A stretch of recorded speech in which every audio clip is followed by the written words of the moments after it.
Bonjour, bonjour tout le monde et bienvenue au deuxième jour de notre Readers and Translators Week Online, notre semaine du relecteur et du traducteur littéraire en ligne.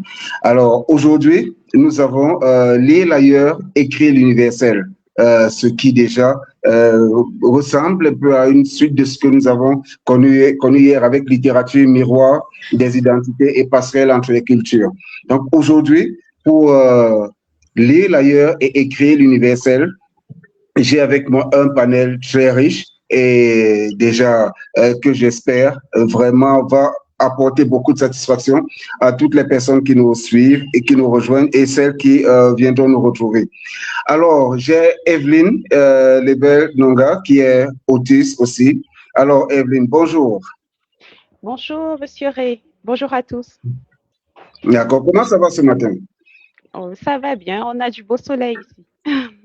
Ah oui, c'est vrai qu'hier, il y a eu de la pluie à Yaoundé et Aristide va nous le confirmer tout à l'heure. Donc, le soleil aujourd'hui, c'est quelque chose de bienvenu. Et j'espère que le soleil de tes lumières va suffisamment nous inonder pour qu'on puisse avancer avec cet ailleurs et cet universel. Je te remercie, je l'espère aussi. Ok, d'accord. Bonjour, cher Hassan Ibrahim. Comment ça va aujourd'hui? Bonjour, monsieur Ray. Je vous adresse mes révérences les plus absolues et mes distinguées salutations à mes companélistes. Nous allons très bien par la grâce de Dieu. Ok, super. Ça, c'est magnifique. Ça, c'est tout ce qu'on peut souhaiter, bien sûr, pour avoir un peu plus, justement, de grâce dans nos échanges ce matin. Mon cher Danzabé, alors, aujourd'hui, qu'est-ce que le temps nous réserve? Oui, bonjour à tous. D'accord. Aujourd'hui, chez moi, tout ça va, tout va bien. Ok, c'est parfait, c'est super. Le temps que notre cher ami Burel nous rejoigne. Aristide, comment ça va Yaoundé aujourd'hui? Je sais que tu n'es pas loin de chez moi, tu es quelque part dans le coin. Tout à fait. Bonjour mon cher et bonjour à tous les companélistes.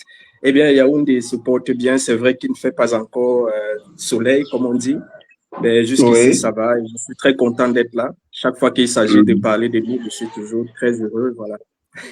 Ok, donc, et ce bonheur, justement, il va nous entraîner avec ta dernière publication aussi, dont tu auras l'occasion de nous parler. On verra bien comment gérer tout ça. Alors, Burel, tu es de retour. Comment ça va? Chaque fois qu'il s'agit de parler de lui, je suis très heureux. Ok, donc, et ce bonheur, il va nous entraîner.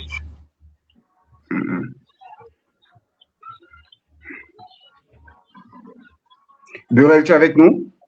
Je vais bien, écoutez, je vais bien. J'espère que vous allez bien. D'accord, ça va, je vais bien. Ok, super. Alors, aujourd'hui, le thème, c'est lire l'ailleurs, écrire l'universel. Déjà, le thème général de cette Readers and Translators Week Online, c'est lire le monde et traduire la culture. Donc, voilà ce qu'il y a. Et cette petite articulation, lire l'ailleurs, écrire l'universel, va devoir nous entraîner dans d'autres sphères de la créativité littéraire à laquelle vous êtes tous, bien sûr, familiers. Alors, on commence tout de suite avec toi, Evelyne. Déjà, commençons par ailleurs. La lecture, on le sait, chez nous, c'est ouvert. Quand je parle de chez nous au Cameroun et certains pourront nous le confirmer dans d'autres pays, c'est ouvert avec les textes d'ailleurs. Alors, comment aujourd'hui, quel est le regard que tu as aujourd'hui sur sur cette méthode? On a grandi avec Victor Hugo, avec quand on faisait les récitations à l'école primaire, c'est ce qu'on avait et tout. Alors, on a ouvert avec cet ailleurs. Aujourd'hui, quelle est ta lecture justement de cet ailleurs-là quand on va peut-être parler de l'influence que cela a sur ton écriture? Alors, bonjour de nouveau. Effectivement, comme tu le dis, nous avons pour la plupart connu un système francophone hérité de la colonisation avec des textes français qui nous a donné une certaine façon de penser et qui nous a plus ou moins ancrés dans l'ailleurs, même si nous étions au Cameroun. Donc, ce qui fait que les jeunes de ma génération et même celles d'après sont plus tournés vers cet ailleurs. Mais dans mes textes à moi, j'essaye justement de réancrer ma littérature dans notre espace culturel. J'ai notamment écrit un recueil de contes plutôt africains qui parle en filigrane de ma culture. Je viens notamment de la région du littoral, notamment de la culture bassa. Et dans mes contes, vous allez trouver plusieurs références à la tradition. Donc, de manière générale, ce n'est pas une mauvaise chose que nous soyons tournés vers l'ailleurs, hein, puisque nous sommes dans un monde multiculturel ouvert les uns sur les autres. Mais c'est aussi bien de revenir à notre identité pour savoir qui nous sommes et comment dire, pour avoir aussi quelque chose à donner à ce monde. Donc, c'est ce que je pense de manière générale. D'accord, savoir qui nous sommes et avoir quelque chose à donner à ce monde. Ça, c'est très intéressant, Aristide, quand on regarde justement ce que l'on produit, comment on va le transmettre ou alors comment on va le partager avec les autres. Alors, cette influence dont parlait Evelyne, comment toi, tu la vis dans tes textes? Est-ce qu'elle entame ou alors entache l'authenticité de ton contexte d'une façon ou d'une autre? Merci pour la question. Évidemment, moi, je suis venu à la littérature, je ne le cache pas, à la littérature et l'écriture, c'était l'influence d'Hugo. Ça, je l'ai toujours raconté à chaque fois qu'on m'a posé la question. Parce que Victor Hugo, pour moi, c'était comme un premier amour que j'ai rencontré lorsque j'étais lycéen en classe de seconde. Et donc, naturellement, parce que je parle français, parce que j'ai étudié et que j'étudie encore dans un système où on parle français, il y a forcément l'influence des auteurs français. Et donc, d'une façon ou d'une autre, cette influence-là demeure d'abord parce que la langue française que nous parlons, c'est une langue qui, à la base, n'est pas la nôtre, même si on se l'est appropriée au fil du temps, au fil de notre histoire. Maintenant, au niveau de mon écriture, je ne peux pas cacher qu'il n'y ait pas eu des influences de l'ailleurs. Mais la vérité, c'est que pour demeurer authentique, même si je garde la langue française et que je suis bien sûr influencé d'une façon ou d'une autre par mes lectures, par ma trajectoire littéraire, etc., je garde quand même quelque chose qui manque dans mon contexte. Et ce contexte-là, c'est que je suis camerounais, je suis africain, j'écris depuis le Cameroun, j'écris depuis l'Afrique.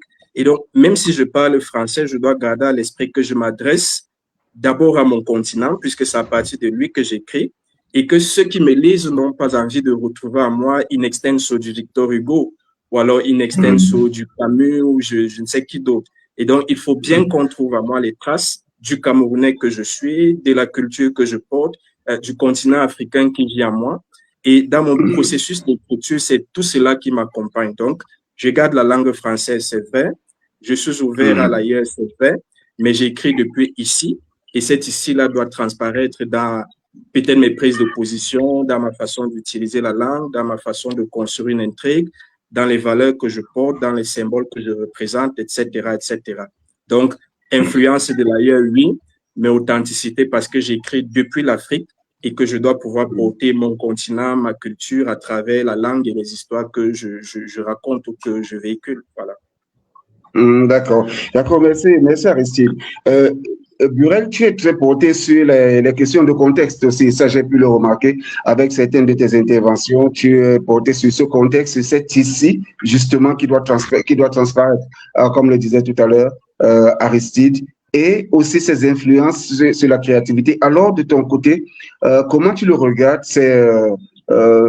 cet élan de créativité justement qui s'appuie sur cet ailleurs parce que c'est cette langue que nous utilisons, même si elle n'est pas la nôtre, on l'utilise, on est né avec, on a grandi avec. Alors, quel est le regard que tu as sur l'influence justement de tout cela dans le contexte, lui, quand il s'agit de l'exprimer?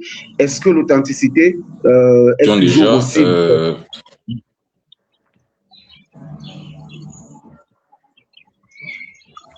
D'accord. Merci pour la question, Ray.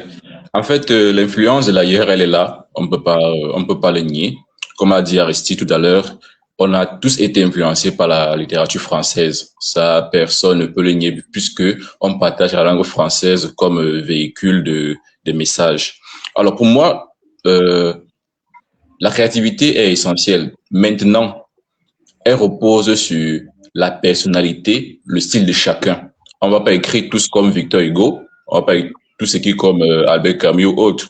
La différence va donc apporter dans notre style d'écriture. Notre créativité dépend de notre style. Même si on écrit en français, on va apporter quelque chose de plus par rapport à notre créativité, par rapport à notre contexte, par rapport à notre vécu. Et c'est ça qui va faire la différence entre moi qui écris, peut-être Aristide ou bien Evelyne. C'est la personnalité de notre écriture qui va faire la différence entre tout ça. Donc, je pense que l'ailleurs, elle est là. On a toujours été influencé par l'ailleurs et c'est à nous de s'approprier et de faire la différence avec notre propre contexte.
Tout le monde est go.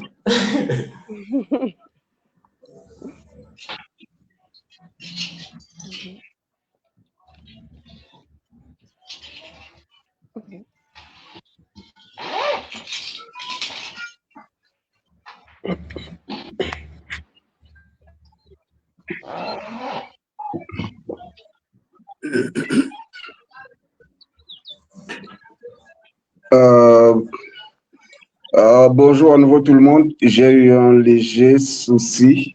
J'ai été déconnecté. Un instant, vous me suivez? Oui. Oui, c'est bon. Ok. Désolé, Durel, j'ai manqué une bonne partie de ton intervention. J'ai été hors ligne pendant un instant. Donc, voilà. Bien, je suis de retour. J'espère pouvoir revenir vers toi tout à l'heure. Alors, je vais poursuivre avec Hassan Brahim sur la question de cette expression de l'ailleurs. Déjà, toi, comment tu reçois l'ailleurs et comment cela s'installe dans ton processus, je veux dire, de créativité ou alors dans le processus de créativité de façon globale quand tu observes, comment cela s'installe? Est-ce que tu trouves que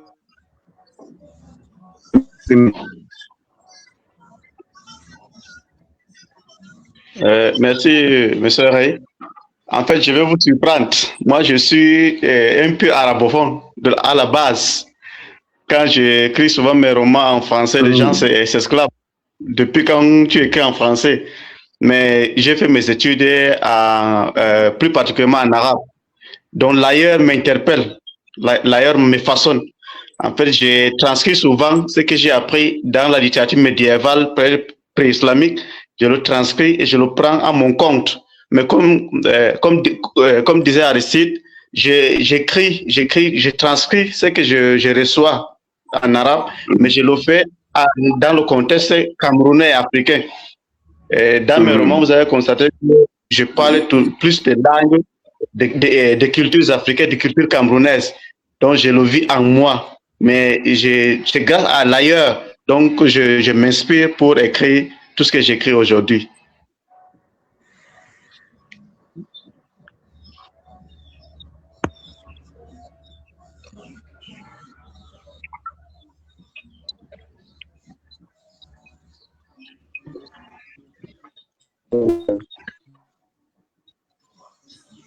Mais je reste avec toi pour essayer de comprendre.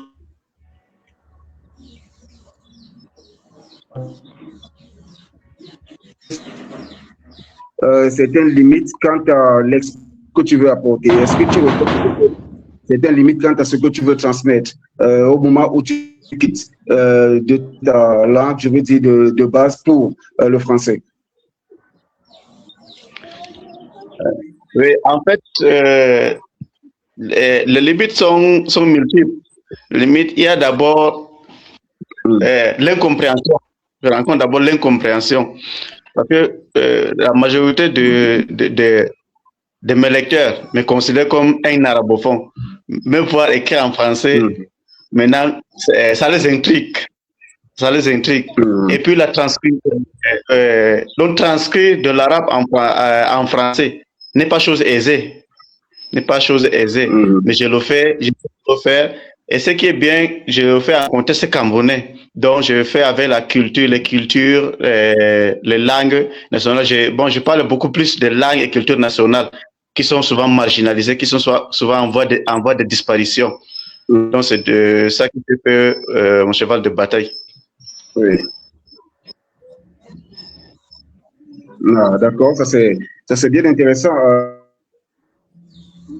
Des langues, des cultures nationales qui sont en voie de disparition.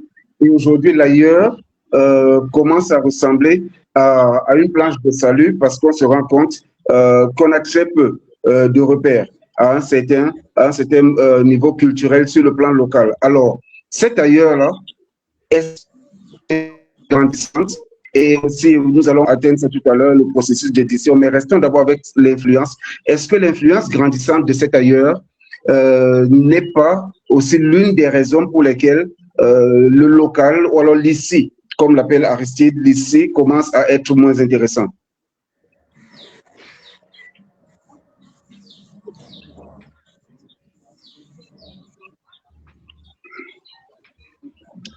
Oui, cher Danzabé, tu es avec nous? Oui, je vous réponds. Merci pour cette question. À mon sens, le thème lire l'ailleurs et écrire l'universel reflète bien la réalité de la littérature tchadienne d'aujourd'hui. Le Tchad est un pays d'une immense diversité culturelle, linguistique et ethnique. Cette richesse constitue déjà une véritable source d'inspiration pour nos écrivains. La littérature africaine raconte nos réalités, nos traditions, nos défis. Alors, en parlant de notre vécu, elle rejoint des préoccupations universelles comme la paix, la justice, la dignité, l'identité ou encore le vivre ensemble. C'est ainsi qu'en racontant notre ailleurs, nous pouvons toucher des lecteurs de partout. En ce qui concerne mes écrits, je m'inspire également des réalités sociales qui nous entourent. Je crois que la littérature ne se limite pas à raconter des histoires. Elle peut sensibiliser, susciter la réflexion et créer des ponts entre les cultures. Je pense donc que la littérature tchadienne a toute sa place dans le dialogue des littératures. Plus encore, elle sera lue, traduite et diffusée sur la scène internationale. Merci.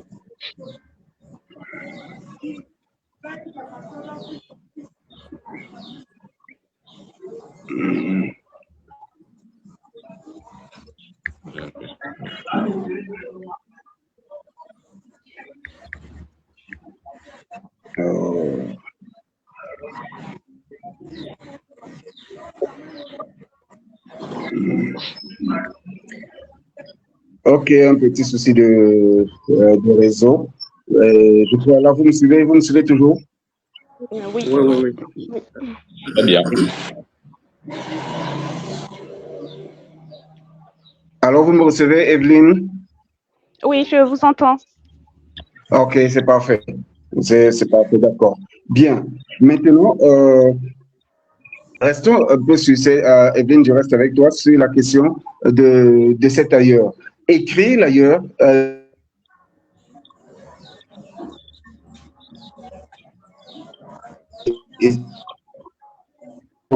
le cas de certains éditeurs américains, qui ne veulent plus que, dont on va regarder maintenant écrire l'ailleurs sous un autre angle, qui ne veulent plus qu'on écrive les films, enfin les romans policiers. Si vous n'êtes pas new-yorkais, si vous n'êtes pas, par exemple, situez votre histoire à Manhattan, par exemple. Donc, si vous voulez écrire votre polar, votre roman policier, par exemple, ou alors vous êtes à Yaoundé ou à Crédit, n'importe où ce que vous voulez. Mais, donc, c'est écrit là. Quelles sont les difficultés? Est-ce que toi, tu as déjà envisagé peut-être un personnage qui va quitter le Cameroun, qui se retrouve ailleurs? Et cet ailleurs, comment comment il te vient? Comment tu le définis dans ton texte? Comment on le reconnaît? Ou alors, et surtout, à quel moment sais-tu qu'il est authentique, vu que toi, tu n'y es pas? Alors, je précise que je suis en Île-de-France, donc je suis dans l'ailleurs du Cameroun. Déjà, il faudrait peut-être définir l'ailleurs. Hein. Je ne sais pas si mon ailleurs à moi est l'ailleurs d'Aristide ou d'Anzabé ou de Burel. Alors, mais si on se replace dans le contexte africain, je suppose que l'ailleurs, c'est tout ce qui traverse les frontières. Et pour le cas, pour la littérature, dans les idées. Et alors, pour revenir maintenant à mon écriture personnelle, je ne me suis jamais fixée de limite. Ça veut dire que j'ai écrit à ce jour 3 livres. Le premier est très ancré dans la culture africaine et notamment camerounaise, comme je le disais, et notamment dans ma culture du littoral, dont je suis Bassa et Bakoko, et j'ai tenu vraiment à mettre certaines traditions. Mais là, je pense aussi qu'en tant qu'immigrée en France, ça me rapprochait de ma culture. Donc, à ce moment-là, mon ailleurs, c'était le Cameroun. Je ne sais pas si vous comprenez un peu la dialectique des choses. C'est pour ça que je disais que mon ailleurs n'est pas forcément celui des autres. Maintenant, pour mon deuxième roman, c'est un roman animalier qui parle d'une louve. Une louve dont le titre c'est La louve solitaire, et pour le coup, ma louve n'a pas de nationalité. Ça veut dire que tous les humains peuvent s'identifier à cette louve. C'est un roman qui traite de la différence. En fait, ma louve, à ce moment-là, elle est végétarienne, mais ça peut être une autre différence. Hein. Ça peut être une personne en état de racisme, de discrimination et autres. Et enfin, mon troisième roman, ma nouvelle, se déroule en France, notamment en Italie, à Marseille, dans le sud de la France.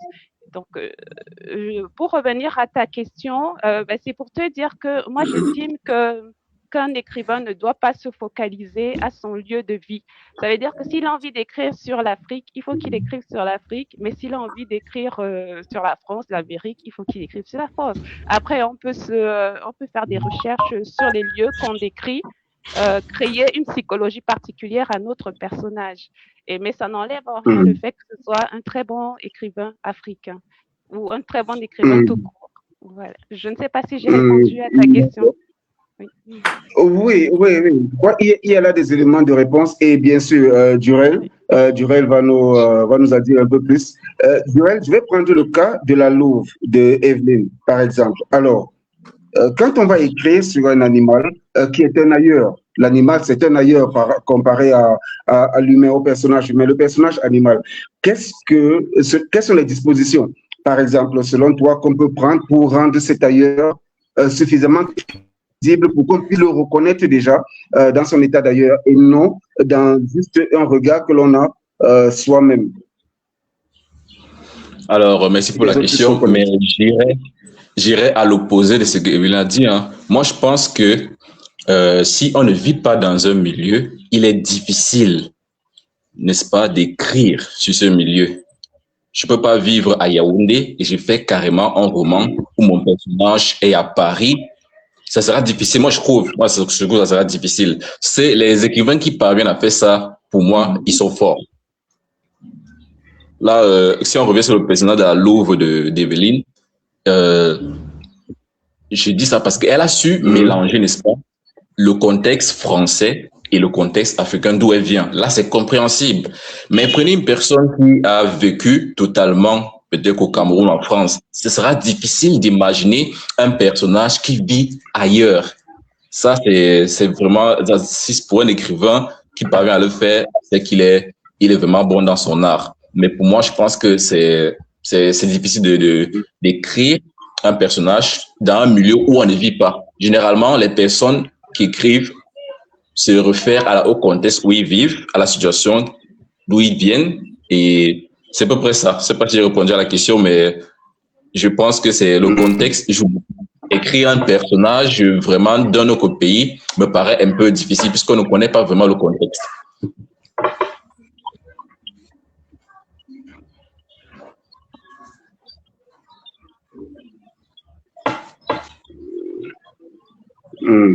D'accord.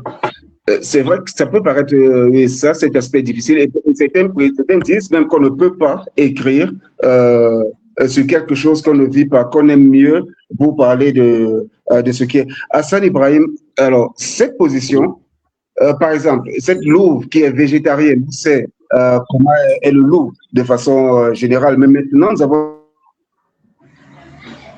écrit un ailleurs, ça veut dire qu'on ne s'y trouve pas.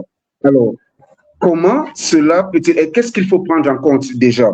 Qu'est-ce qu'il faut prendre en compte pour que l'ailleurs, et là je prends la question de Bien On Lit, qui est bien sûr s'affiche. De manière concrète, comment un auteur redéploie-t-il l'ailleurs dans cette qui est encore plus complexe de cette loupe, la loupe encore complexe. Alors, Hassan Ibrahim, comment toi, tu entrevois, est-ce que déjà c'est facile? Bon, la possibilité, elle est là, mais déjà, est-ce que c'est facile? Et qu'est-ce qu'il faut prendre en compte? Très bien, d'abord, je reviens sur ce que Evelyne a dit. Je corrobore parfaitement ce qu'elle dit. Il faut d'abord savoir cerner l'ailleurs. Puisque moi, je suis dans le nord Cameroun. Je peux voir peut-être les œuvres ou les cultures du Sud Cameroun comme l'ailleurs pour moi. Donc, comment donc comparer donc les cultures du Sud Cameroun et les cultures du Nord Cameroun? J'ai écrit mon roman La Cité des langues perdues. J'ai parlé de 12 langues et j'ai parlé de 10 régions du Cameroun. J'ai pris au moins une langue de chaque région du Cameroun. C'est vrai que j'ai vécu dans pas mal de régions, mais il y a des régions où je ne suis pas allé. Mais cela ne m'empêche pas d'avoir les réalités de cela, contrairement à ce que dit M. Brunel. Ce n'est pas forcément qu'on doit être à un endroit pour savoir ce qui se passe dans cet endroit. Je suis au Nord Cameroun, je suis actuellement à Mekanga en vacances, mais mon écriture, j'ai écrit un roman qui parle de tout le Cameroun. J'ai vécu dans le littoral, j'ai vécu dans le centre, mais les autres régions, peut-être le nord, le sud, je ne suis pas allé, mais je connais ce qui se passe, les cultures. L'ouest, par exemple, je connais comment ça se passe et je me suis donc de la situation, de l'ailleurs pour moi, comme disait Evelyne tout à l'heure. L'ailleurs pour moi, je peux considérer que le Grand Sud est l'ailleurs pour moi qui suis dans le Grand Nord. Très bien. Donc, j'ai donc écrit toutes les cultures et donc parcouru les cultures d'ailleurs. J'ai pris une langue de chaque région, j'ai résumé et j'ai donc montré la valeur de nos langues locales, donc de rentrer à la source. Donc, c'est de ça qu'il s'agit pour moi.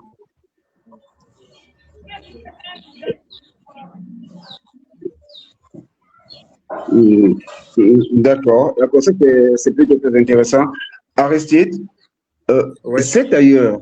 Bon, il semble très complexe finalement. Écrire ailleurs, est-ce que le personnage que tu vas situer dans une ville, je veux dire une ville que tu n'as pas visitée, par exemple, est-ce que tu as déjà des personnages que tu situes dans des lieux que tu n'as pas visités? À ce moment, est-ce que c'est l'imaginaire ou l'imagination qui va prédominer? Est-ce que tu vas te dire, par exemple, mon personnage est à Tchang, je ne suis jamais à Tchang, alors je vais créer un Tchang qui m'est propre à moi, qui va être dans mon imaginaire, là, donc je vais essayer de me figurer un Tchang, ou alors, pardon, je m'en tiens là, est-ce que tu seras suffisamment crédible, Aristide? Ben, pour répondre tout de suite à la dernière question, c'est clair que ce ne sera pas crédible. Parce que tout de suite, quelqu'un qui aura déjà été à Tchang va sentir que le Tchang dont je parle n'existe pas. Et donc, si je l'ancre dans un Tchang qui est réaliste, j'aurais plus tendance à avoir des lecteurs qui se reconnaissent à travers le tien dont je parle. Mais je crois que là, on touche vraiment à la question de la création en littérature, parce que il faut dire les choses comme elles sont, à mon sens. Hein. C'est que lorsqu'on écrit une œuvre de fiction, on a quand même la possibilité de prendre certains écarts avec la réalité, même si la réalité, c'est le point de départ de la fiction. Donc, on ne vous en tiendra pas absolument rigueur si, dans la façon d'évoquer certains lieux, vous prenez quelques distances avec la réalité. Parce que lorsqu'on écrit, par exemple, un roman, c'est clair qu'on sent tout de suite qu'on est dans la fiction. Et donc, il peut y avoir des choses qui n'existent pas dans la réalité. Mais je voudrais dire aussi que dans le travail de l'écrivain, on ne se contente pas juste d'imaginer, on ne se contente pas juste de rêver. Il faut pouvoir ancrer ce qu'on dit dans une réalité palpable, dans une réalité, si je puis me répéter, réelle. Par exemple, dans mon dernier roman, Le jour et l'abîme, j'ai un personnage qui se retrouve du côté de la Russie, précisément à Moscou. Et j'ai peut-être eu la chance d'être à Moscou. C'est la raison pour laquelle j'en ai peut-être parlé avec une certaine facilité, mais ce n'est pas sûr que si je n'avais pas été à Moscou, j'aurais peut-être évoqué les choses de cette façon-là. Mais dans ce même roman-là, j'ai aussi un personnage qui se retrouve du côté de l'Allemagne. Je n'ai jamais été en Allemagne, mais j'ai quand même évoqué quelques réalités de l'Allemagne. Qu'est-ce que je veux dire par là? C'est tout simplement qu'en tant qu'écrivain, on a un travail de recherche immense qu'on doit pouvoir faire. C'est-à-dire que si je veux parler de l'ailleurs, je dois prendre la peine de me documenter, je dois prendre la peine de lire les mentalités de cet ailleurs, lire l'histoire, connaître la géographie, connaître la sociologie. Une fois que j'ai ancré ma recherche dans ces réalités-là, j'ai maintenant la liberté de l'écrivain qui est celle de l'imagination, de la sensibilité. Parce que dans le fond, comme disait quelqu'un, l'universel, c'est quoi? Je crois, quelqu'un disait l'universel, c'est le local sans les murs. Donc, en fait, il y a toujours de l'humain, quel que soit l'endroit où on se retrouve. Et même si on n'a jamais été dans un endroit, les sentiments humains, même s'ils sont singuliers, ils sont également universels. Donc, on peut parler de certaines réalités, même sans avoir été dans un lieu, mais à condition au préalable d'avoir effectué le travail de l'écrivain, qui est celui de se documenter, celui de rechercher, celui de creuser, afin que lorsqu'on va parler d'une réalité, même avec la liberté de l'artiste, qu'on ait quand même un point de départ, qui est la réalité connue du lecteur, pour que celui-ci puisse, d'une façon peut-être naturelle, adhérer aux propos du roman ou de l'œuvre. Voilà. D'accord, d'accord. Merci beaucoup, Aristide, pour cela. Danzabé, quand on parle justement de l'universel, et je crois que l'universel a commencé à être pratiqué dans nos écrits, malgré nous. Juste à l'époque, c'était par un souci simple de peut-être rester discret, il y a censure, mais on y était déjà rentré parce que on avait très peu de lieux de chez nous qu'on retrouvait dans les textes. Ça portait toujours des villages autres, des noms autres. On avait peut-être un Tanga Nord, un Tanga Sud. Est-ce que cette censure, qui à un moment n'a plus été effective, je veux dire, on n'interdisait plus aux gens de présenter des lieux tels qu'ils étaient. Alors, à un certain moment, est-ce que cette idée cette idée d'être universelle n'a pas endommagé? Je veux dire, il n'a pas créé le complexe d'infériorité dont on parlait dans le à savoir écrire pour que tout le monde puisse se retrouver. Alors, du coup, on ne nommait plus les terres et portait des noms autres que leurs véritables noms. À ce moment, est-ce que l'universel reste crédible?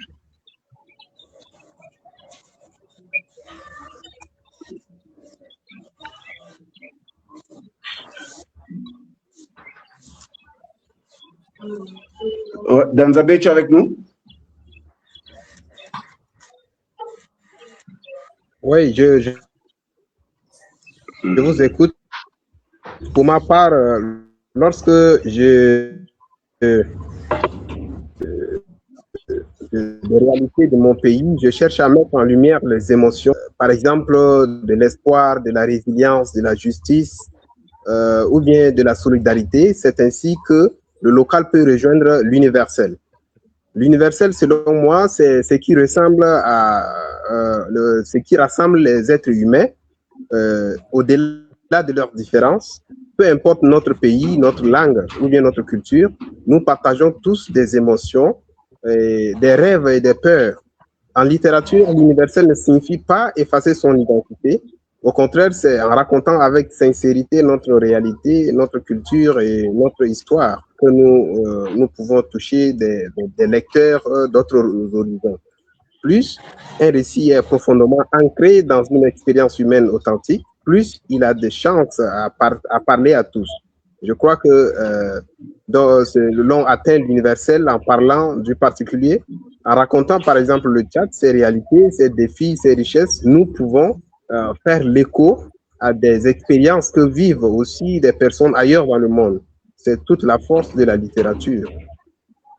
Merci. D'accord. Cela me rappelle un vieux livre de Panwan Djonka d'Amos Tutuola qui avait été jugé par la critique occidentale, très primaire, primitif même, à bien des égards. Mais toujours est-il que Amos Tutuola était resté dans Panwan Djonka, il est resté dans, je vais reprendre ce que Aristide disait tout à l'heure, dans la réalité réelle.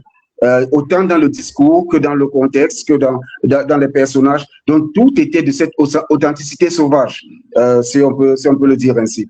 Alors, quand on va écrire, je remonte vers toi, Evelyne, quand tu écris tes textes et l'idée, est-ce que l'idée d'universel, déjà, essayons un peu de définir l'universel, parce que ça pose un certain problème.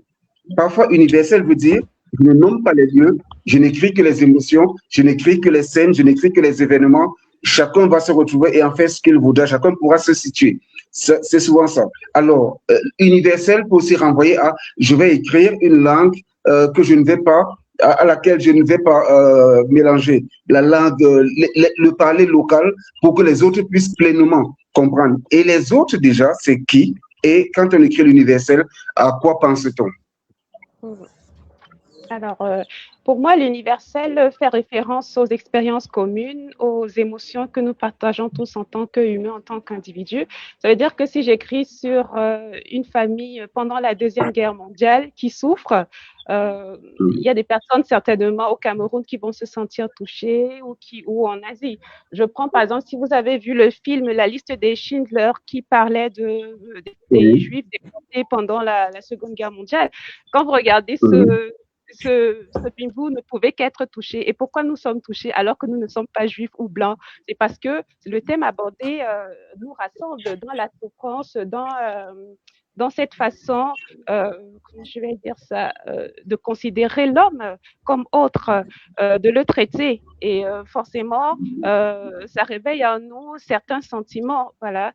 Nous avons besoin à ce moment-là de justice, d'égalité. Donc, pour moi, vraiment, l'universel passe par ces sentiments. Ça veut dire au-delà de la couleur, de la race, des origines. Maintenant, en littérature, l'universel aussi, ce sont des expériences communes. C'est une histoire que j'écris qui peut toucher à la fois un Camerounais, à la fois un Breton, à la fois un Américain. Je reviens par exemple à mes contes. Comme je vous l'ai dit, je l'ai par exemple inscrit dans la culture Bassa, mais lors d'un salon du livre, il y a des Bretons qui se sont reconnus dedans, dans les danses. J'ai parlé par exemple de la Siko. Ils ont aussi également des danses chez eux. Donc c'est une dame bretonne qui m'a dit, mais nous avons la même chose chez nous.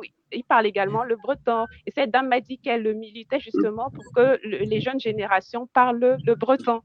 Donc, vous voyez qu'à ce moment-là, nous nous rejoignons parce que moi également, je milite pour un retour à notre culture, à nos langues maternelles, même si nous parlons tous le français. Voilà. Donc, à ce moment-là, comme je le disais, l'universel, c'est vraiment une passerelle entre les peuples. Cependant, nous gardons tous une identité propre à nous. Et comme je le disais tout en début de propos, il faut absolument qu'on reste ancré dans notre culture, dans notre moi, pour pouvoir avoir quelque chose à proposer au monde, à partager. Voilà. D'accord, merci. Merci, bien sûr, rester ancré et avoir quelque chose à partager.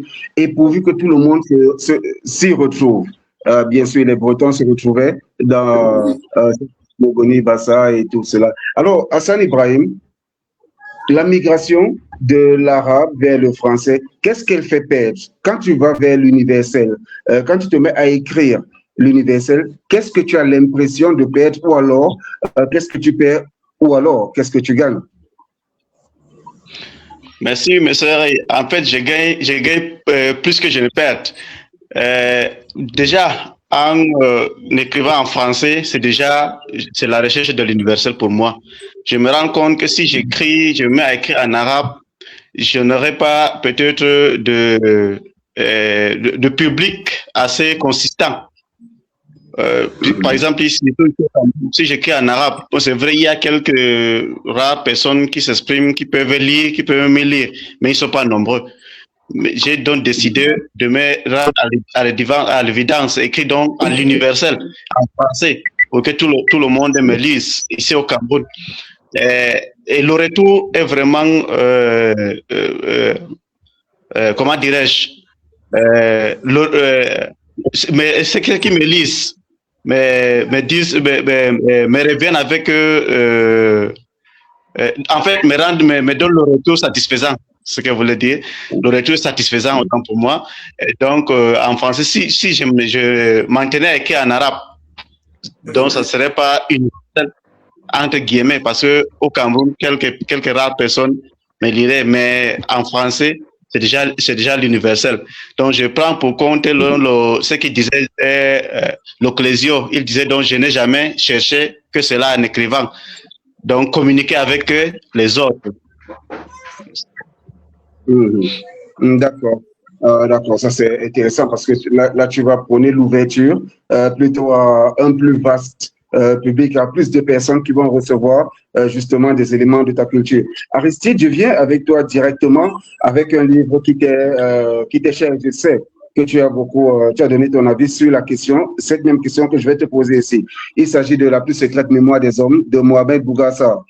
Justement, quand ce livre reçoit le Goncourt, on dit c'était un prétexte, que l'universel a été un prétexte juste pour exprimer combien on est à la solde de l'ailleurs.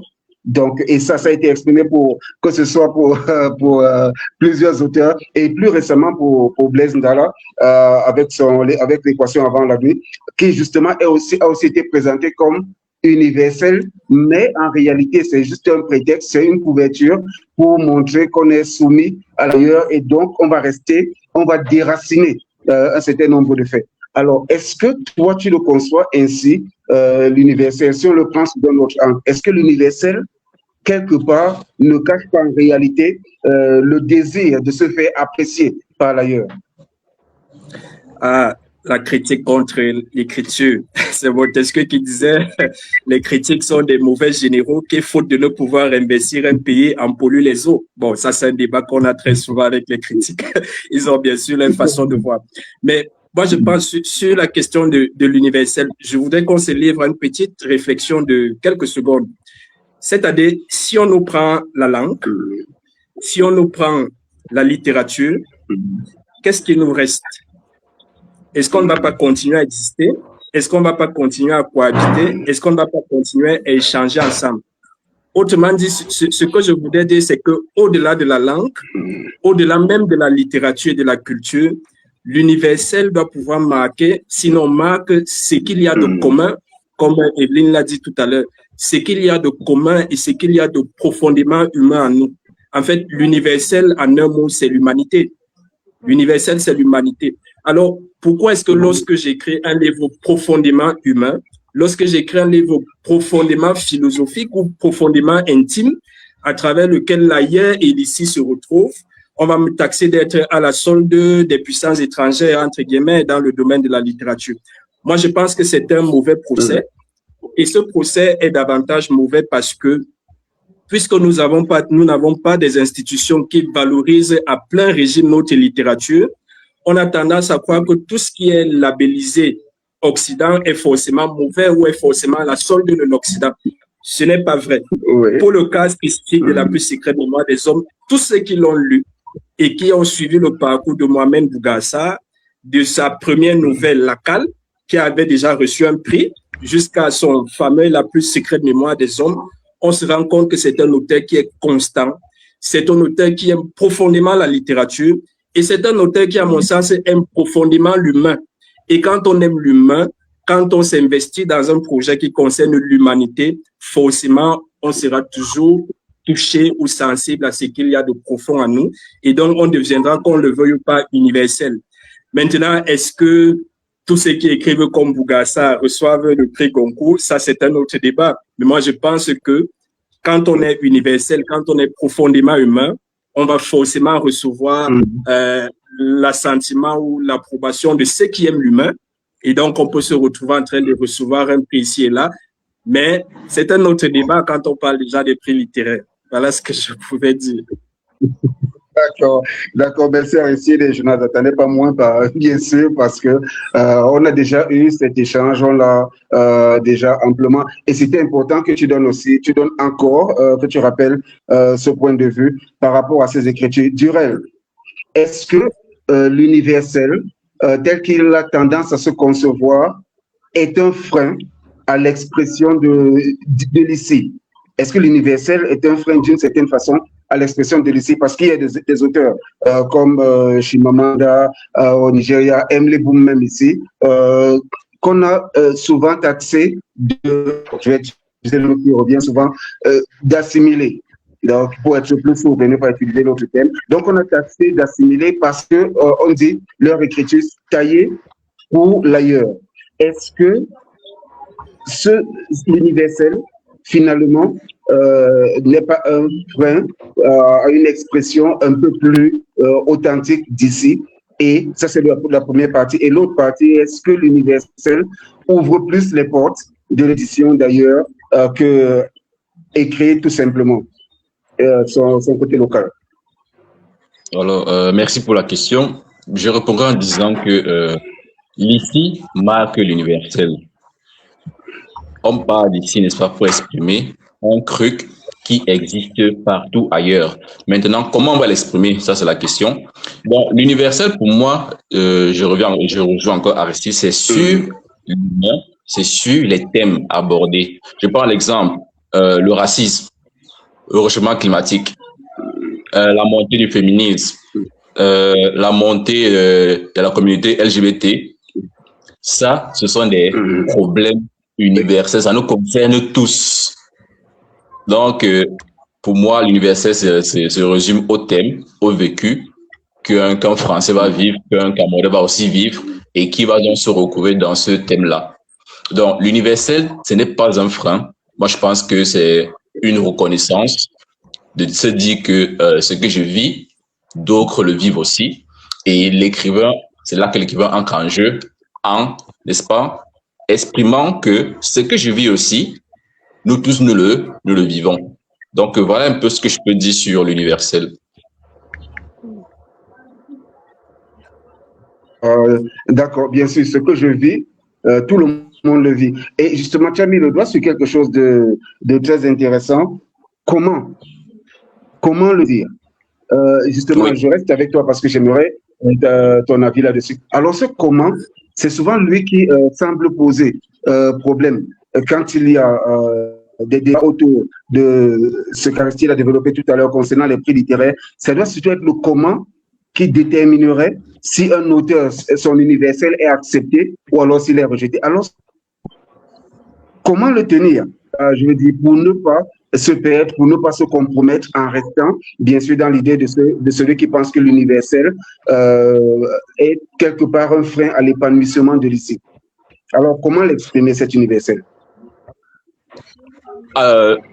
Exprimer l'universel, c'est l'authenticité de chacun. Evelyne a dit, la différence n'épargne pas l'universalité. C'est parce qu'on est différent sur le plan culturel, sur le plan identitaire, sur le plan communautaire, que on peut pas exprimer l'universel.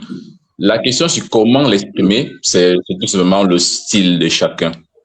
Le style de chacun. On n'a pas tous le même point de vue sur telle ou telle situation. Chacun a un aspect différent sur une situation commune.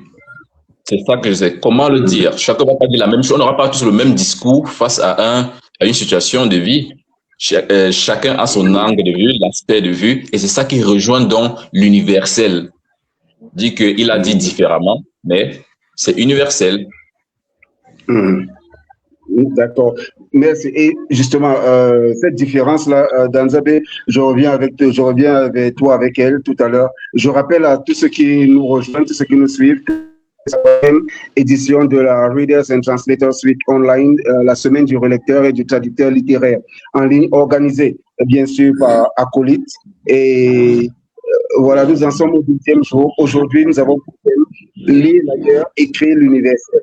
Et tout ceci, avec le thème d'hier, littérature, miroir des identités et passerelle entre les cultures, c'est pour préparer justement un élan de traduction. Comment, qu'est-ce qu'on va traduire, qu'est-ce qu'on va renvoyer aux autres. Et les prochains échanges, bien sûr, nous diront un peu plus comment on le fait. Parce qu'à la base, pour qu'on aille vers le traducteur, il y a un texte, il y a un auteur déjà qui a produit ce texte, il y a un relecteur et le traducteur, il viendra après. Alors, Danzabé, quand on reste au niveau de l'authenticité, on parle beaucoup de différence.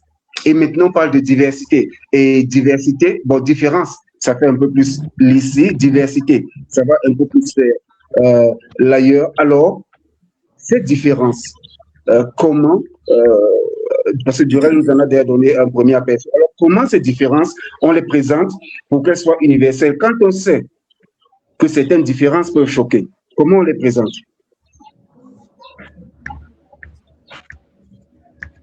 Alors, merci. Je présente ici la différence, la diversité ne sont pas des obstacles à l'universel, elles sont le point de départ. Chaque écrivain écrit à partir de son histoire, à partir de sa culture, à partir de sa langue et de son environnement. C'est cette singularité qui fait la richesse de la littérature. Lorsque nous lisons un auteur d'un autre pays, nous trouvons d'abord sa différence, mais au fil de la littérature, de la lecture, nous retrouvons aussi des émotions que nous partageons tous, qui est donc l'amour, la peur, l'espérance, la douleur, la quête de la liberté ou bien la justice. Autrement dit, l'universel n'est pas de l'effacement, mais de leur rencontre. Plus les écrivains racontent avec authenticité leur ailleurs, plus ils permettent aux lecteurs de découvrir d'autres cultures tout en reconnaissant une humanité commune. C'est pourquoi je crois que la diversité culturelle enrichit la littérature universelle. L'universel n'est pas une voie unique, c'est le dialogue entre des voix différentes qui se reconnaissent dans des valeurs et des expériences humaines et communes. Merci.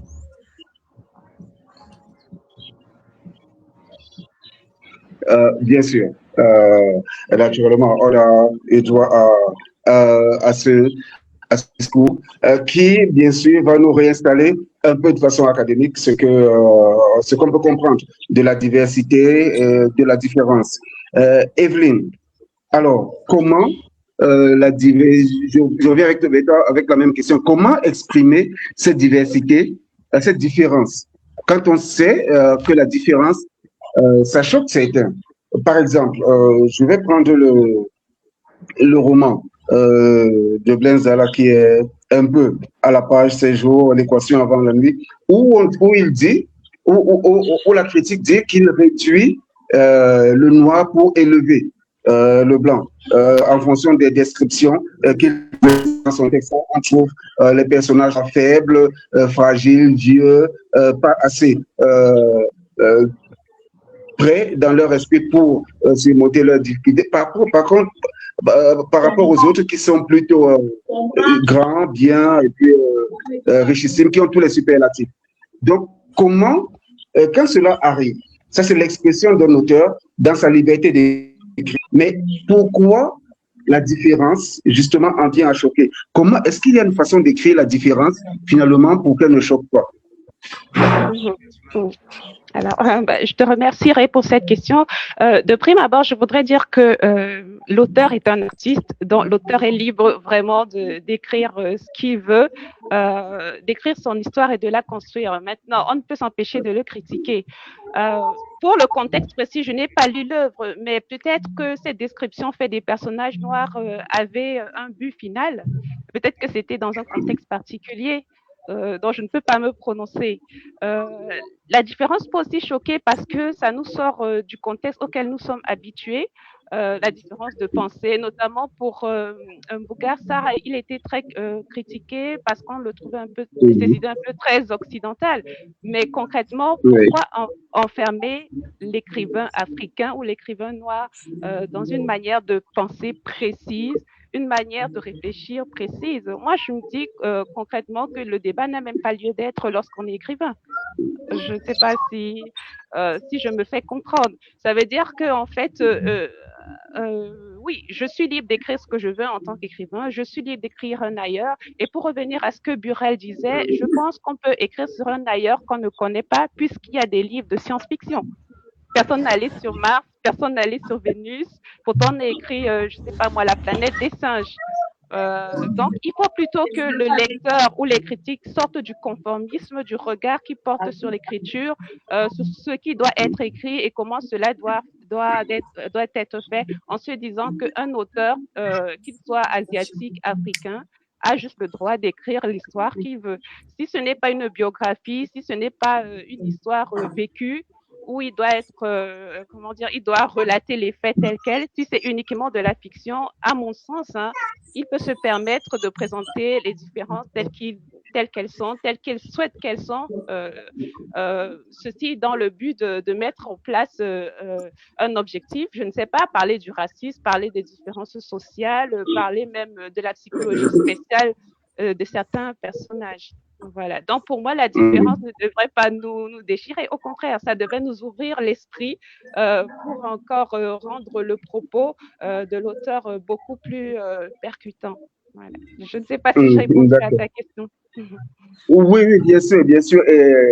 J'ai eu un petit sourire quand tu as évoqué la science-fiction, justement parce que certains ceux qui disent qu'il vaut mieux être renseigné sur son sujet ont repris beaucoup d'éléments de science-fiction et ont démontré que ce n'était pas crédible. Donc, bien sûr, au départ, je prends le cas de Star Trek. Star Trek qui a fait un grand tabac avec cette précision sur les autres mondes, sur les autres univers. Alors, il a été démontré, même avec la simple chimie, que certains composés, certains mélanges qui se faisaient dans la série ne pouvaient pas produire le résultat donné. Mais à ce moment, il y a une question qui va se poser.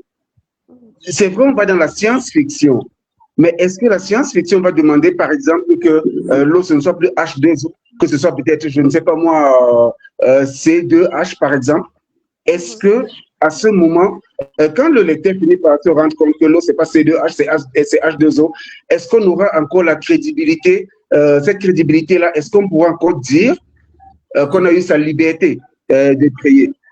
Tant qu'on reste avec l'eau que tout le monde connaît, qui a cette formule qui est unique. Et ça, on peut prendre plusieurs cas dans lesquels on va le mettre. C'est pourquoi certains disent qu'il vaut mieux connaître son sujet plutôt que de se hasarder, à une imagination qui, au finish, pourra par exemple égarer un lecteur qui un jour va se déplacer, ira à cet endroit et trouvera que c'est pas comme ça, que ça se fait, que les us et coutumes ne sont pas ça, que la ville même, ce n'est pas ça et tout le reste. Alors, quelle est la limite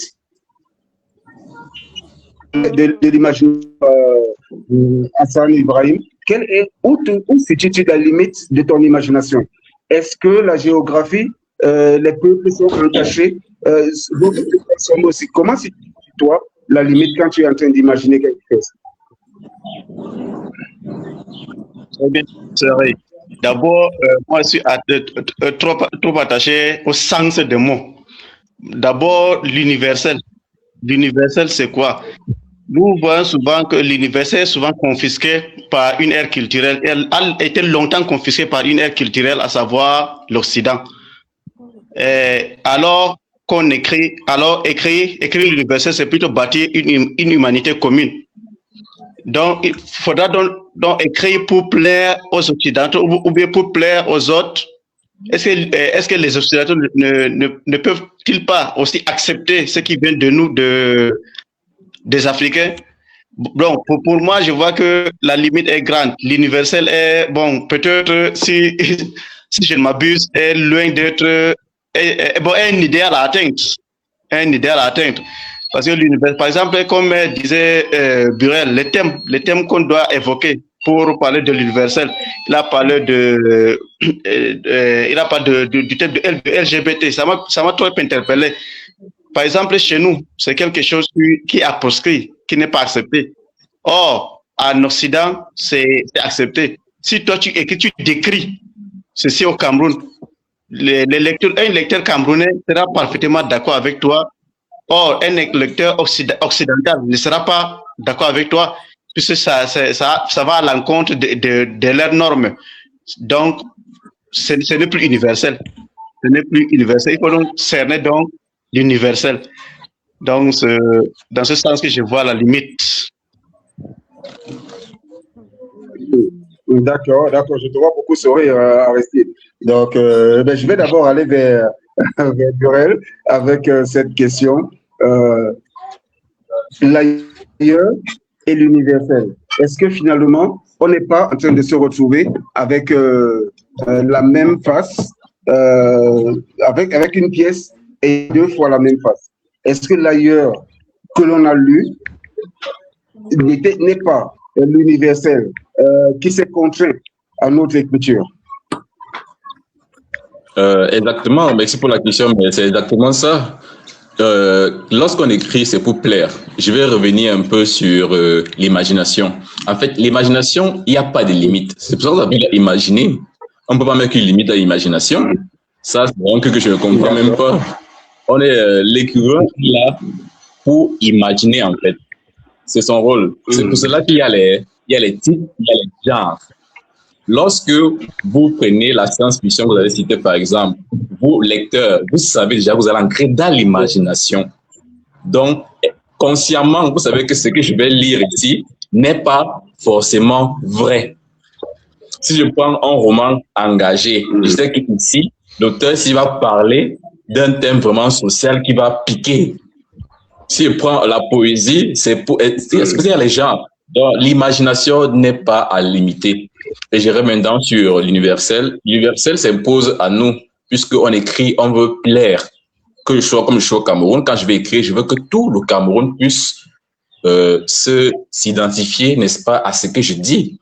Et maintenant, si je vais écrire pour le monde, c'est normal que j'écrive un roman qui va vouloir plaire à tout le monde. Là, ce serait dans l'universel.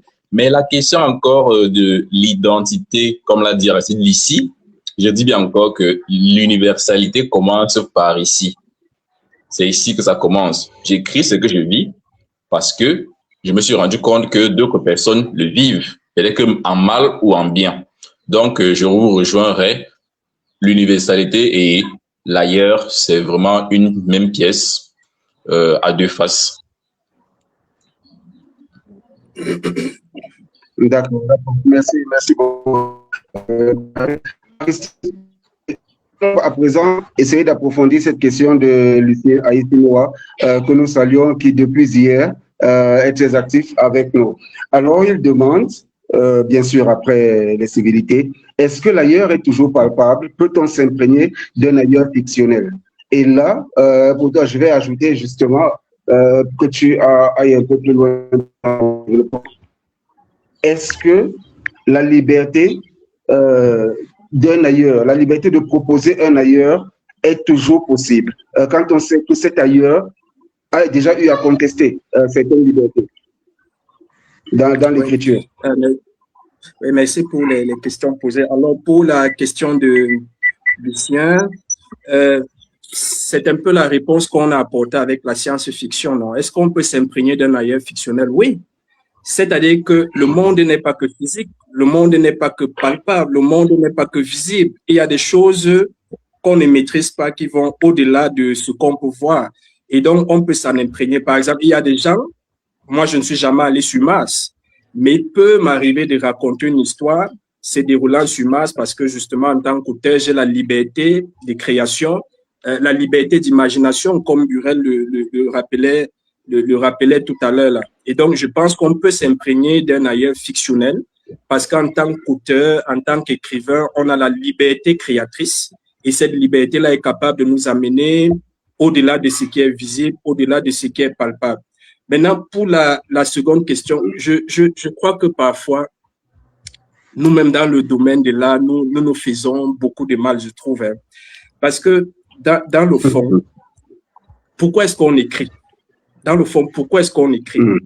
Je pense que si on écrivait juste pour être lu par sa communauté, ça n'en vaudrait pas la peine. Puisque de toutes les façons, la communauté est là avec nous au quotidien, elle nous écoute, on vit en elle, on vit à travers elle, etc. Et donc, je pense que quand on écrit, on est porté par quelque chose qui va au-delà de ce qui nous entoure. C'est quelque chose, nous-mêmes, on ne le perçoit pas souvent très bien. C'est au fil de la création que ça devient clair dans notre esprit.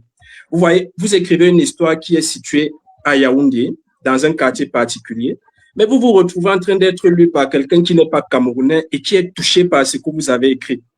À la base, pourtant, ce n'était pas pour lui que vous écriviez cette histoire. Vous ne pensiez pas singulièrement à lui. Et donc, je pense que dans la création, dans l'écriture, l'universel est déjà porté par l'acte même d'écrire. L'universel est déjà porté par ce que c'est que l'écriture elle-même. Parce que quand on écrit, qu'on le veuille ou pas, parce qu'on imagine, parce qu'on ressent, parce qu'on pense, parce qu'on porte une histoire, parce qu'on porte des valeurs, on est déjà porté vers l'universel, on est déjà porté vers quelque chose qui dépasse notre culture, qui dépasse le local. Et donc, en un mot, on est porté simplement par l'humain. Je voudrais vraiment qu'on insiste là-dessus parce qu'à mon sens, l'universel, c'est d'abord ce qui est humain.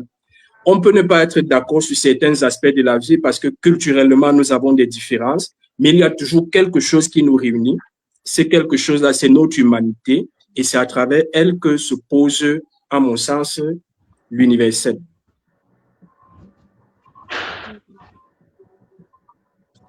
D'accord, très bien. Et bien sûr, ça, on va le prendre. Je reste avec toi ici. J'aimerais ton avis sur cette question de Pamela, qui est autrice aussi, et qui, bien sûr, écrit, qui est très portée sur la science-fiction. Alors, science-fiction et engagement peuvent-ils aller ensemble? Mais moi, je dis tout de suite oui. Hein. Moi, je dis tout de suite oui. Pourquoi? Parce que quand on est porté par une idée, la littérature devient juste un prétexte. Quand on est porté par une idée, la littérature devient un prétexte. Nous avons, par exemple, dans le domaine de la littérature, ce qu'on appelle la littérature des idées. C'est-à-dire que quelqu'un écrit un livre, par exemple un roman, mais à travers ce roman, il voudrait défendre une cause, comme on l'a vu à une certaine époque dans la littérature africaine, mais également dans la littérature française, notamment avec les Hugo et les autres. Parce que dans le fond, quand on crée, c'est toujours parce qu'on a quelque chose à dire. On peut ne pas raconter une histoire qui soit ancrée sur notre réel immédiat ou dans notre réel immédiat. On raconte une histoire qui se passe sur la planète Mars ou qui se passe, je ne sais pas moi, sur la planète Vénus ou dans les étoiles, etc. Mais cette histoire qu'on raconte sur Mars parle profondément de l'humain. Vous voyez, tout à l'heure, Evelyne a parlé de la planète des singes. Vous voyez, mais ce sont des singes, non? Ce sont des singes. Mais quand vous voyez, je crois, le singe qui est le héros, enfin, un singe qui est un héros, je crois qu'il s'appelle César. Mais quand vous voyez ce que César vit, c'est profondément humain. Vous vous rendez compte que finalement, c'est pensé par les humains pour des humains. Mais pourtant, ce sont des singes qui sont mis en scène. Et à travers ça, vous avez toutes les émotions qui font de notre humanité, la pitié, la douleur, la joie, l'espérance. Mais cela, c'est à travers un singe. Et donc, la science-fiction peut parfaitement aller avec l'engagement dans la mesure où c'est l'idée qu'on porte qui donne du sens au récit. Et à ce moment-là, le récit peut se situer n'importe où, mais c'est l'idée, c'est le message qu'on voudrait véhiculer à nos futurs lecteurs. Voilà.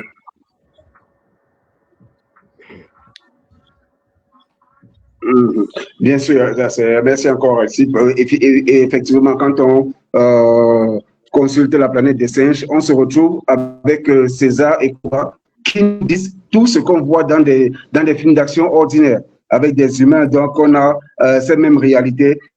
Il faut prendre l'émotion. Autant de la révolte que Koba va susciter avec son caractère toujours grincheux, celui qui va jouer Et bien sûr, de l'autre côté, nous avons César qui a même pas son visage déjà, qui est à l'image des autres acteurs qu'on nous présente, soit Brad Pitt et tout le reste. Donc, César, c'est le beau et Koba, c'est le laid. Donc, quand on met les deux ensemble, on a le bien et le mal, si on veut, d'un certain point de vue, qui vont se retrouver et provoquer naturellement cette même émotion humaine, et bien sûr. Donc, voilà, il nous reste 20 minutes à tenir. Voilà, et là, Danza, je viendrai donc vers toi pour essayer de comprendre maintenant. On a dit lire l'ailleurs, écrire l'universel. L'ici, bon, ça ressemble un peu à une discrimination. L'ici n'intervient pas. Alors, à quel moment l'ici a son influence? Quand on passe de l'ailleurs vers l'universel, comment situe ton ici dans le processus? Alors, merci.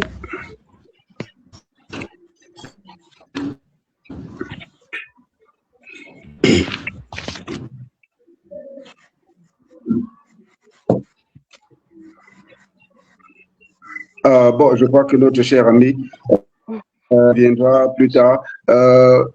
Evelyne, alors, ici, toi qui es situé entre deux endroits, toi qui as eu un ailleurs qui est devenu un ici et un ici qui est devenu un ailleurs, alors comment tu te situes à l'intérieur pour ne pas perdre le fil de l'authenticité de ton écriture?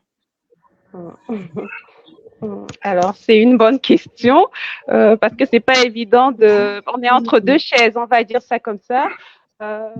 Mais les deux mondes se complètent parce que mon ailleurs qui était à la base mon ici, c'est-à-dire le Cameroun, mon africanité, me permet de m'ancrer dans les réalités occidentales. Alors ici, nous avons plusieurs réalités différentes que celle du Cameroun, notamment la question de la race. Et on peut se demander très vite où est notre place, quelle est notre identité propre. Mais en même temps, on devient des êtres hybrides. Ça veut dire que je suis camerounaise, je suis africaine, mais je suis occidentale. Que je le veuille ou non, c'est comme ça. Alors, mon écriture déjà me permet de mieux m'ancrer en Afrique, notamment par le premier livre que j'ai écrit sur les contes, comme je disais, et qui reprend un peu les traditions de chez moi. Et mes deuxièmes contes sont plus ouverts sur l'universel. Ça veut dire que par exemple, dans le deuxième, je n'ai pas nommé un endroit particulier, justement pour que tout le monde puisse s'y retrouver. Et finalement, j'arrive facilement à switcher entre les deux cultures parce qu'elles sont tout simplement complémentaires. Voilà. Donc, le fait d'être africaine ne m'empêche pas d'être occidentale, entre guillemets, et vice-versa. Parce que ce qui nous reste entre les deux cultures, c'est, comme disait Aristide, c'est l'humanité. Nous ne vivons pas peut-être les mêmes réalités sociales, mais nous restons humains. Nous sommes touchés par la guerre, par les fluctuations économiques, voilà. Et vous retrouvez ça également dans mes œuvres. Mais comme je disais également, je ne veux pas m'enfermer. Ça veut dire que je ne veux pas m'enfermer dans une façon d'écrire, une façon de penser. Et j'écris vraiment ce qui me vient à l'esprit. Ça veut dire que comme je suis africaine, je ne vais pas forcément écrire une histoire qui se passe en Afrique avec des Africains. Si mon imagination, à ce moment-là, me conduit dans ce sens, tant mieux. Mais de manière générale, j'écris de manière spontanée. Voilà. Mais je suis en totale phase avec mon identité africaine qui me permet, comme je disais, de partager, de vendre, d'échanger avec les autres. Et lors des salons, je me rends compte que finalement, nous sommes tous pareils au niveau de l'écriture. Ça veut dire que moi, en tant qu'Africaine, je vis la même expérience en tant qu'artiste qu'une écrivaine française, une écrivaine polonaise. Exactement. Nous sommes dans la même recherche des idées, nous sommes dans la même recherche de l'humanité, tout en gardant notre identité première. Voilà. Donc, d'accord, ça c'est si joliment dit qu'on a envie de conclure sur cette... Mais on est encore là pour quelques minutes. Et il y a Lucien qui répondait justement à la question. Il disait, ici est le point de départ pour atteindre l'universel. Ici est la fondation de l'ailleurs.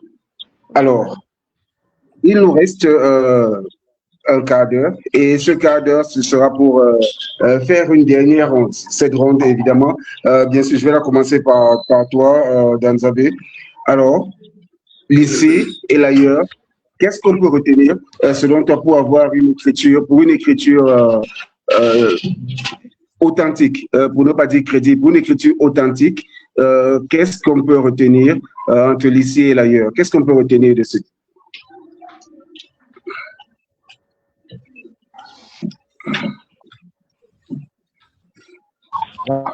Voilà, merci. Je ne pense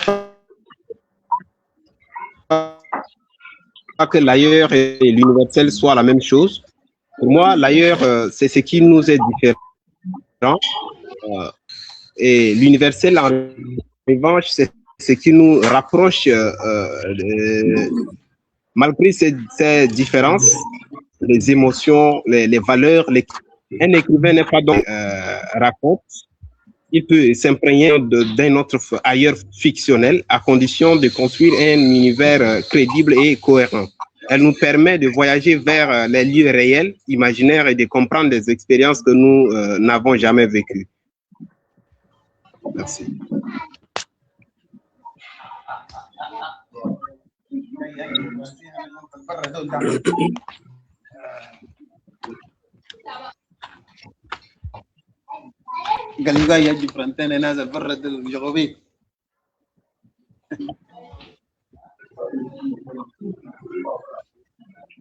Toujours avec nous, Danzabé?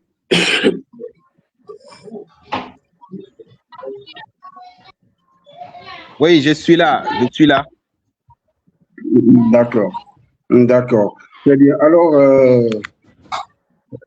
Burel, tu vas ouvrir ton micro, s'il te plaît. Alors, l'universel et l'ailleurs. Alors, déjà, le souci, ton dernier propos va aller être sur ce souci d'écrire universel. Est-ce qu'il est imposé ou alors il est naturel déjà? Et qu'est-ce qu'on peut retenir de l'exercice du jour? Le souci, merci pour la question déjà. Le souci d'écrire est-il universel ou imposé? C'est compliqué, hein? Mais je dirais que le souci d'écrire part de la situation que l'on vit. Je pense que l'écrivain, si l'écrivain écrit, ce n'est pas parce qu'il a vu quelque chose qu'il a touché dans son milieu et qu'il veut faire part, ou bien qu'il veut conscientiser, ou bien qu'il veut plaire. Ça dépend vraiment de ça. Donc, est-ce que c'est imposé? Je ne pense pas. Je ne pense pas que c'est imposé. Je veux dire que c'est un instinct de vouloir partager quelque chose, de vouloir tirer l'attention sur quelque chose, de vouloir montrer peut-être une vision de la vie que moi j'ai et que les autres n'ont pas, peut-être exprimer mon point de vue aussi. Donc, je ne pense pas que ce soit imposé, mais je vous rejoins. Je rejoins Monsieur Noir. L'ici est le point de départ pour atteindre l'universel. C'est vrai que l'ailleurs, de temps en temps, va nous interpeller, voir si ce que j'écris est cohérent par rapport à ce que j'ai vu ailleurs. Mais tout part d'ici. Je ne dirais pas que l'universel est imposé, bien qu'on soit humain, on est dans un contexte particulier, mais l'universel n'est pas imposé. Je peux écrire un truc qui ne plaît pas à l'universel. Il y a beaucoup d'écrivains qui ont fait ça. Donc, il y a des œuvres qui ne plaisent pas à tout le monde, mais ils l'ont quand même fait. Ça veut dire que c'est pas imposé. Ils ont de leur point de vue par rapport à ce qu'ils ont vu dans la société et ça a donné ce que ça a donné. Donc, ce n'est pas imposé, je pense, universel. Maintenant, je reviens par rapport à l'échange d'aujourd'hui. Je dirais que les écrivains doivent mettre l'accent de plus en plus sur leur ici. C'est ça qui compte au final. Exprimer ce qu'on vit d'abord et maintenant voir ce qui se passe ailleurs afin d'exprimer notre universalité.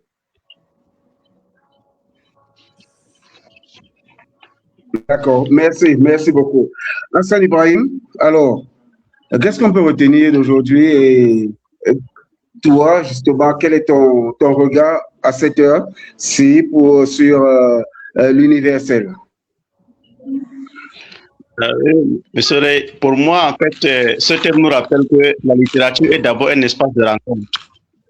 Donc, lire l'ailleurs, accueillir la différence, et écrire l'universel, c'est bâtir une humanité commune. Donc, c'est donc de transformer l'altérité en fraternité.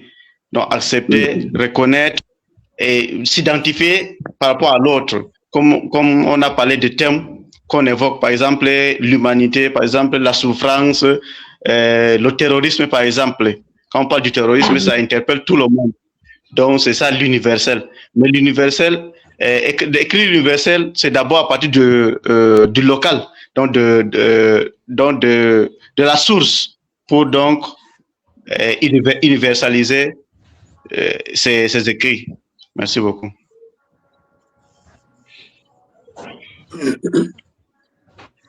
Très bien. Et directement, je vais passer chez toi, Evelyne. Alors, entre mille et un mondes, entre mille et une expressions de créativité entre hommes et animaux, l'ailleurs, finalement, est-ce qu'il est, jusqu'à quel point il est accessible?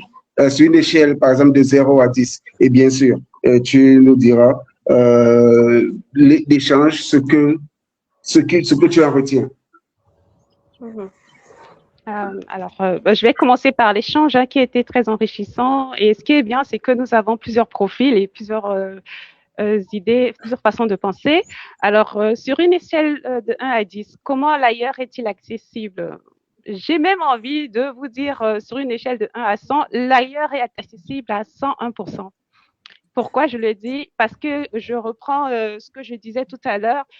En tant qu'écrivain, nous ne devons pas nous mettre de limites. Mais pour revenir précisément au thème, l'ici, pour moi, c'est déjà l'ailleurs. L'ici, c'est déjà l'universel parce que nous partageons des expériences communes, des sentiments communs, une humanité commune. Maintenant, c'est la manière de le traduire, de le dire avec maintenant nos expériences personnelles qui va différer. Nos expressions même personnelles. Je peux très bien écrire, par exemple, en français et mettre un mot en bassa. Je peux mettre un emlet.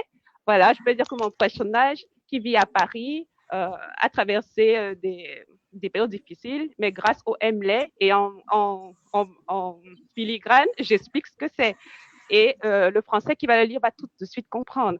Donc, il ne faut pas se mettre des barrières sur l'ici. C'est une ouverture vers l'ailleurs, c'est une ouverture vers l'universel. C'est comme je peux résumer à peu près comme ça le thème d'aujourd'hui. Voilà. Ok, d'accord, merci. Merci beaucoup, Evelyne. Ça a été un immense plaisir de t'avoir. Aristide, alors, on va sortir avec toi. Alors, toi qui écris beaucoup et qui est très concerné par ces questions de l'expression des autres et surtout de l'appréciation que les autres font de l'expression en créativité littéraire, quel est le rôle véritablement de l'universel comment l'universel, est-ce que l'universel peut-il être accepté par tous étant donné son caractère universel? Je peux simplement répondre que le sujet de l'universel est là pour nous rappeler que nous sommes des humains au milieu d'autres humains. En fait, c'est ça, à mon sens, l'universel. Toujours se rappeler que je suis un être humain et que je vis à côté d'autres êtres humains. Et donc, si je suis humain, j'ai des émotions que d'autres humains ont, j'ai des questionnements que d'autres humains ont. Et davantage en tant qu'artiste, je dois pouvoir transformer cet ensemble d'émotions, de questionnements pour qu'ils ne soient plus seulement les miens, mais qu'ils soient des questionnements que tout humain pourrait se poser face à une situation, face à une épreuve, etc., etc. Je dirais simplement que la question de l'ici et de l'ailleurs, c'est la question au final de moi vis-à-vis de l'autre. C'est-à-dire que je suis moi, mais j'ai d'autres personnes qui sont en face de moi. Vous voyez? Et donc, si je suis au milieu de d'autres personnes, qu'est-ce que je fais de ces personnes-là? Et en tant qu'artiste, en tant qu'écrivain, comment je les intègre dans mon processus d'écriture? Et je voudrais surtout préciser qu'il ne faut pas non plus que nous soyons naïfs, parce que la littérature est un puissant moteur de véhicule des idées, de véhicule des idéaux, de véhicule des valeurs. Et donc, quand on dit qu'on parle de l'ici, il faut bien qu'on envisage qu'au-delà de l'ici, il y a un ailleurs. Mais cet ailleurs ne doit pas nous faire perdre que nous sommes d'abord d'ici. Je voudrais surtout insister là-dessus parce que parfois, en tant qu'Africain, on a l'impression que parce que on veut être reçu, par exemple, en Occident, il faut qu'on arrête de s'appeler Aristide Olama, qu'on arrête de parler de Yaoundé, qu'on arrête de parler de Marois. Non, ce n'est pas ça. Il faut simplement qu'on se rappelle que tout en parlant de Marois, tout en parlant de Yaoundé, on s'adresse à des gens qui sont humains comme nous et qu'à travers notre expérience, on peut partager des valeurs, partager une culture, partager des idées qui font finalement de nous des êtres humains. L'universel, c'est l'humanité et dans la littérature, c'est l'écriture de l'humanité, quel que soit le lieu d'où on écrit, où on se trouve. Très bien. Merci Aristide. Alors, je vais retenir ces 2 points. Ici, c'est l'ailleurs et l'universel, c'est l'humanité. Donc, voilà les points sur lesquels nous allons nous quitter. Il y a d'autres questions qui resteront dans le fil de l'échange sur Facebook. Les panélistes pourront aller y répondre, justement parce qu'il y a des questions, il y a des approfondissements que vous pourrez apporter. Vous pourrez aller y répondre. Pour aussi, oui, mon cher Lucien Aïssi Noah, une fois de plus, nous devons partir. Bien sûr, nous aimerions bien passer toute la journée là avec Evelyne, avec Hassan, avec Danzabé, avec Burel et aussi bien sûr avec Aristide. Mais nous avions 1h30 et nous sommes arrivés au thème de notre échange. Merci beaucoup, chers panélistes, d'avoir donné de votre temps et surtout de vos lumières. Finalement, Evelyne, on a atteint ces lumières-là, qu'on parlait de ce soleil qui allait éclater à la fin du programme, et voilà. Donc, ces lumières qui sont bien pleines, et voilà. Et bien sûr, il y a cette petite chose-là, quand tu t'es présenté, tu as dit Bassa Bakoko, et alors là, je te dis, wow, ça c'est assez particulier parce que c'est exactement ce que je suis aussi. Donc, voilà. C'est aussi ça. Exactement. Le monde est petit. Tout petit. Donc, c'est ça, l'ici et l'ailleurs, justement. On peut se croire différent, mais en fait, on est la même chose, on est la même personne. On est tout simplement humain.